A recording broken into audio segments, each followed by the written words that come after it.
Many of you have met Yos Tarshish, but for those of you who have not, I'm thrilled to be able to introduce him to you from our bima.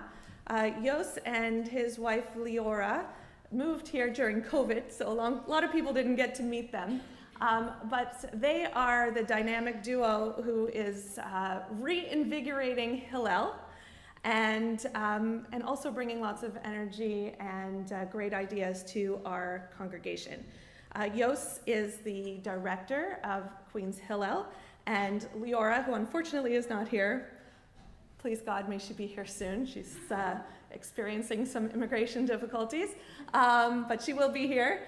She is the education director for Hillel, and Yos is also serving on our board as a member of the board of directors. And I don't know if it's most importantly, but most excitedly for me, they're about to be our neighbors right next door. So our relationship with Hillel is becoming stronger and more realized, and I'm very glad to be able to invite Yos to our bima to teach us, and from his extensive background in youth programming and development, and he's a great thinker on lots of other topics. So Yos, please come and share your wisdom with us.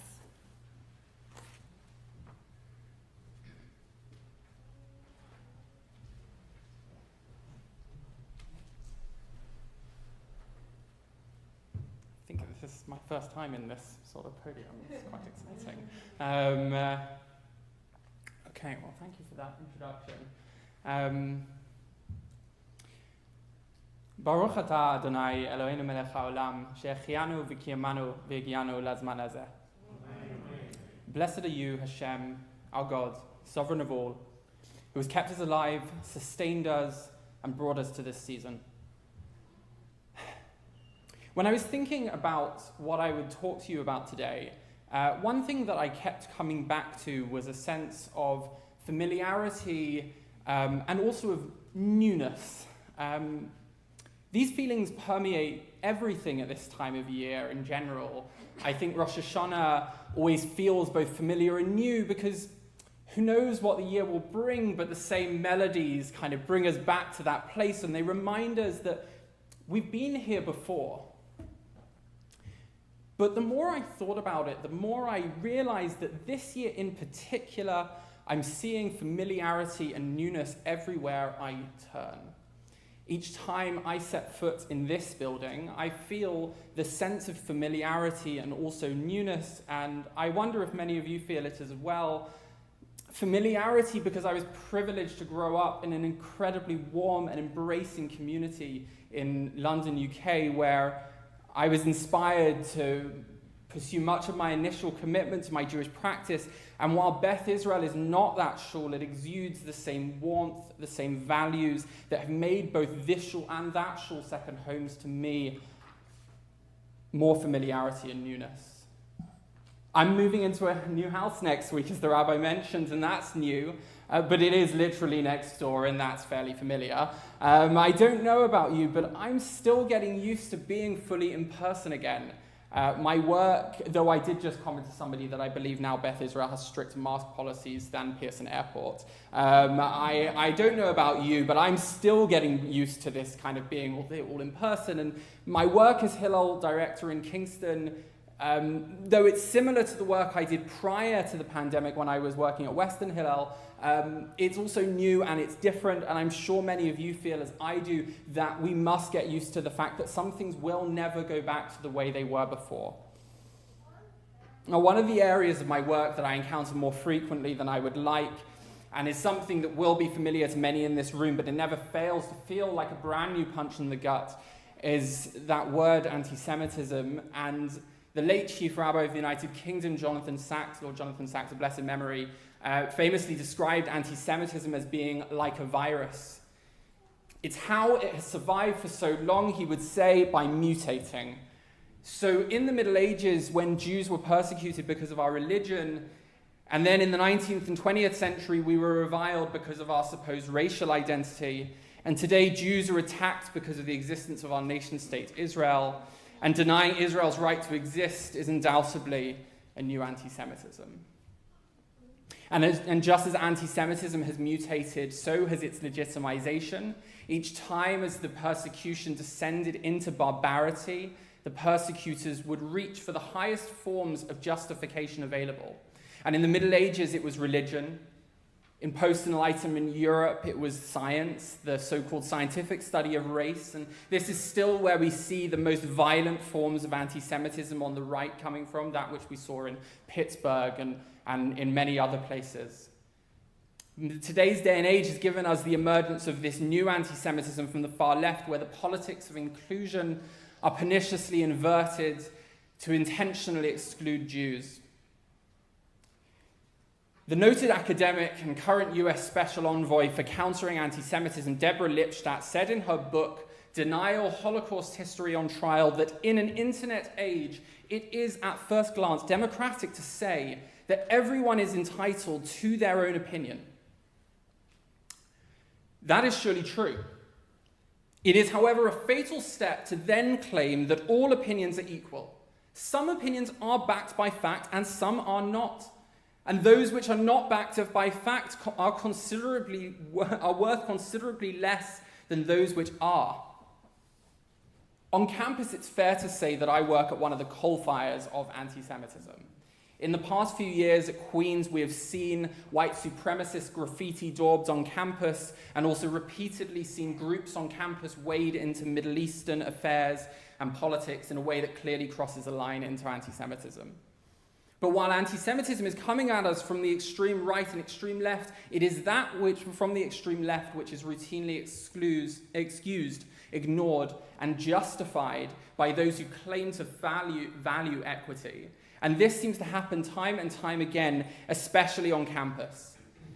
Now, it's important for me to note that we are incredibly lucky at Queen's, but for a few rare, though particularly egregious examples, compared to many of the other campuses in Canada and around the world, we have it good most of the time. Of course, the real reason that anti-Semitism in particular on campus concerns us so greatly is because we generally understand that campus is a microcosm of wider society. A university is supposed to be a true melting pot. It's supposed to bring the best and the brightest together to think deeply, to learn and raise the collective consciousness of humanity. Where we're supposed to learn the things that we need to create the lives that we want for ourselves. The conversations that happen on campus, though, often feel, therefore, like a litmus test for where society is headed. And if the best and brightest among us can't seem to get a handle on the rampant Jew hatred that seems to be everywhere right now in the academy, how can we expect the rest of the world to understand it? Now, what I want to talk to you today about is how I'm approaching this challenge as a Hillel professional. And maybe this will be helpful in your own thinking as well. One of the first questions that Jewish students ask us when they encounter Hillel is, what is Hillel? What is this word? Where does it come from? Hillel bears the name of a 2,000-year-old Jewish sage who lived in Babylon and Eretz Yisrael, Hillel the Elder. And Hillel was noted for many of his maxims and proverbs that continue to inspire us to this day. One of his most famous sayings was, "If I am not for myself, who will be for me? And if I am only for myself, what am I? And if not now, when?" I view this quote, which comes from Pirkei Avot, the Ethics of the Ancestors, chapter 1, as the imperative of our time. Here we have Hillel providing us a blueprint for the continued strength of the Jewish people. A simple roadmap for how we can ensure the continued perseverance in the face of those who would seek to harm us. And the whole quote can really be summed up with 3 principles, I think: pride, accompliceship, and action. If I am not for myself, who will be for me? Pride. Rav Kook, the first chief rabbi of Mandatory Palestine, used to say,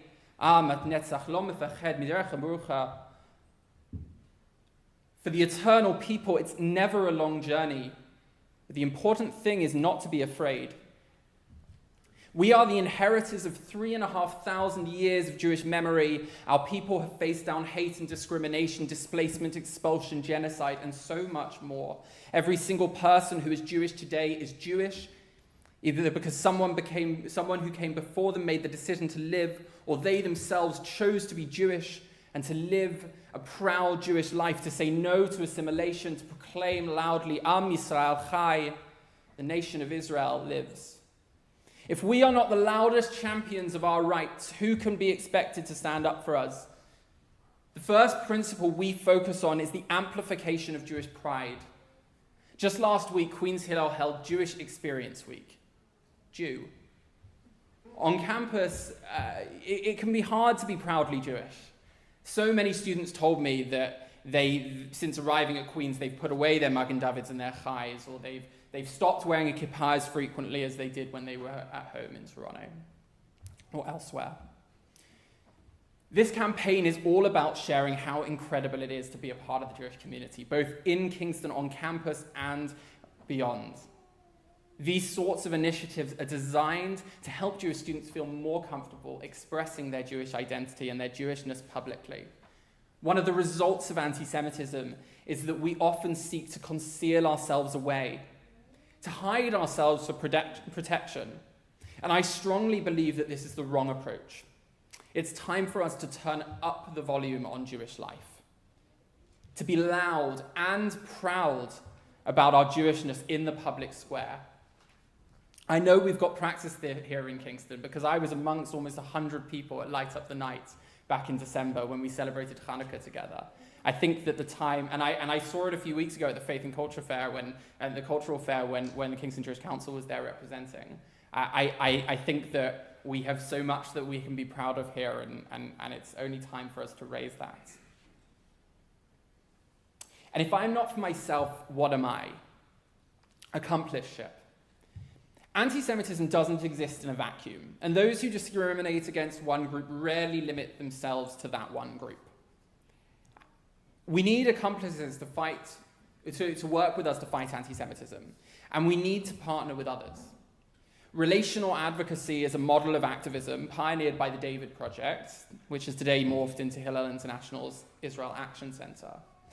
And relational advocacy empowers student leaders to build mutually beneficial and enduring partnerships with diverse organizations so that the Jewish community is an integrated and valued part of campus.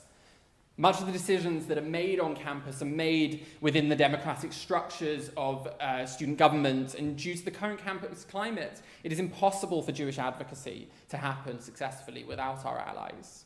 When we build coalitions, broad coalitions with student government, with clubs and with communities, we are better poised and positioned to respond when the well-being of Jewish students is threatened on campus. Some people in this room know that in May, Lior and I led the first Hillel Perspectives trip to Israel, where we took 16 Queen's student leaders to Israel on a free trip, 11 of them non-Jewish and 5 of them Jewish, to experience together what it was to see up close and personal the land.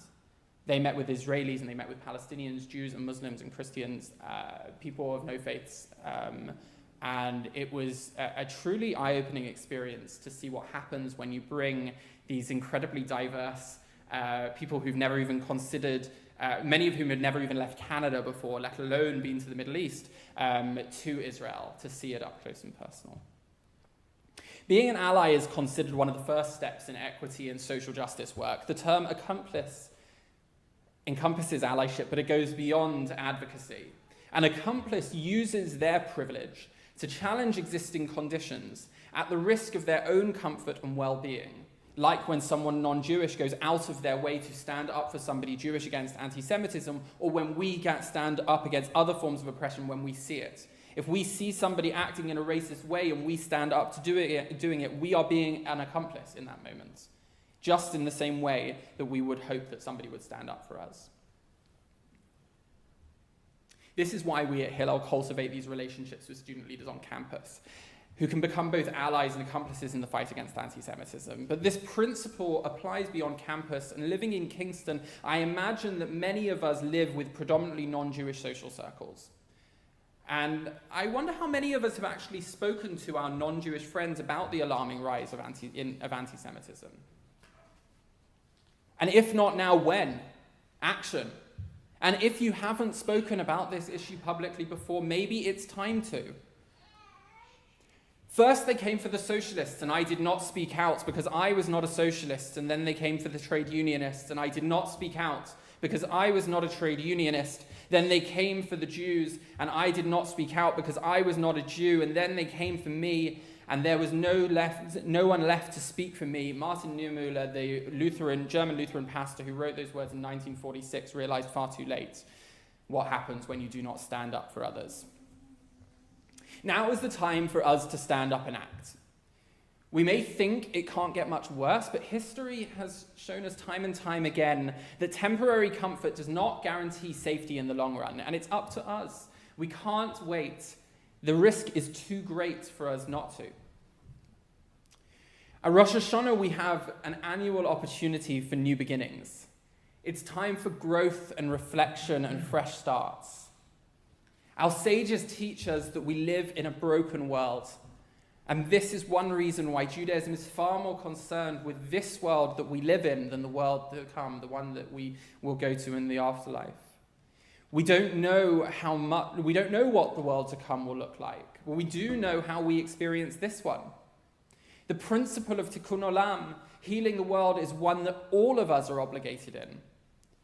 Each of us doing our own bit to bring the fractured pieces of the world back together again in a new, beautiful mosaic. May we all merit to experience only good things this year. May we have the courage to have pride in our identities. May we have the humility to both know when we need to ask for help and to show up for others when they need us. And may we have the strength to persevere even when the task seems great. When I reached this point in writing my speech, I sort of threw my hands up and I was like, how do I end? How do I go? Where do I go from here? And the rabbi reminded me of the words of the great sage Rabbi Tarfon in the Gemara, who said, "You are not expected to complete the task, but neither are you free to avoid it." And these words were set to beautiful music by Jewish group Kol Beseder, Dan Freelander and Jeff Klepper. And I love this tune, and I wonder if you know it, please join in. Lo alecha hamlecha ligmor, lo alecha ligmor, lo alecha hamlecha ligmor. Lo alecha ligmor, velo ata bein chorin lehibatel mimena, velo ata bein chorin, velo ata bein chorin lehibatel mimena, velo ata bein chorin. You are not expected to complete the task, but neither are you free to avoid from it. Wishing you all a Shana Tova, Umetuka, a happy and sweet New Year. Amen.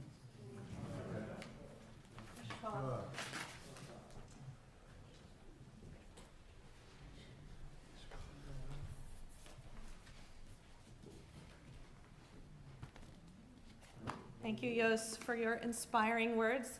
We are very lucky and blessed to have you as a leader and showing the students the way as well as the rest of us.